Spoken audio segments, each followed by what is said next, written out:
நாம் இப்போ வீட்லேயே இனிப்பான தேன் மிட்டாய் எப்படி செய்யலான்னு பார்க்கலாங்க. ஈஸியாக செய்யலாம் இந்த தேன் மிட்டாய். இட்லி மாவு அரைச்சேங்க, அதில் 2 கப்பு எடுத்துக்கிட்டேங்க. அரை டீஸ்பூன் ஆப்ப சோடா எடுத்துக்கிட்டேங்க. அப்போ தான் தேன் மிட்டாய் நல்லா பம்முன்னு வரும். நல்லா கலக்கிக்கங்க. கலர் சேர்த்துக்கணுங்க கொஞ்சம், அப்போ தான் கலர்ஃபுல்லாக இருக்கும். கலர் சேர்த்து நல்லா கலக்கிக்கிட்டேங்க. ரெட் கலர் கொஞ்சம் கரைச்சி அதை கொஞ்சம் 1 ஸ்பூன் சேர்த்துக்கிட்டேங்க. அப்போ தான் கலர்ஃபுல்லாக பார்க்க நல்லாயிருக்கும். நல்லா கலக்கிக்கங்க. அரிசி மாவில் சால்ட்டு சேர்க்கலை, அதனால் ஒரு அரை ஸ்பூன் சால்ட்டு சேர்த்துக்கிட்டேங்க. எல்லாம் சேர்ந்தாப்பில் நல்லா கலக்கிக்கங்க. மாவு கொஞ்சம் கெட்டியாக இருக்கணும், தண்ணியாக இருக்கக்கூடாது. அப்போ தான் தேன் மிட்டாய் நல்லா வரும். ஒரு பாத்திரத்தை அடுப்பில் வச்சுக்கிட்டு 200 கிராம் சர்க்கரை எடுத்துக்கிட்டேங்க. 1 டம்ளர் தண்ணி விட்டுக்கிட்டேன்.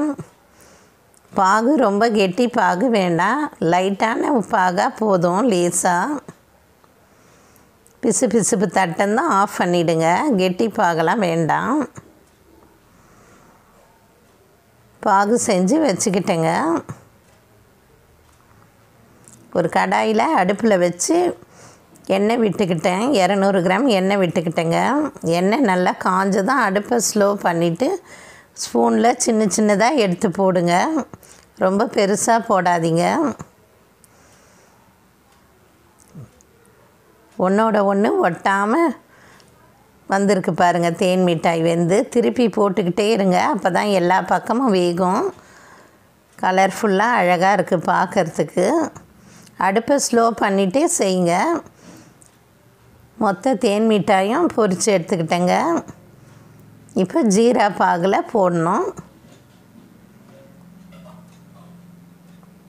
ஜீரா பாகில் கொஞ்சம் கொஞ்சமாக போட்டுருங்க. பார்க்குறதுக்கே ரொம்ப நல்லா இருக்குது பாருங்கள். ஒரு 10 நிமிஷம் வையுங்க ஜீராவில். 10 நிமிஷம் வச்சு எடுத்துடுங்க, ஜூஸியாக இருக்கும். வீட்டில் குழந்தைங்க இருக்கும்போது இந்த தேன் மிட்டாய் செஞ்சு கொடுங்க, ரொம்ப விருப்பப்பட்டு சாப்பிடுவாங்க. தேங்க்யூ.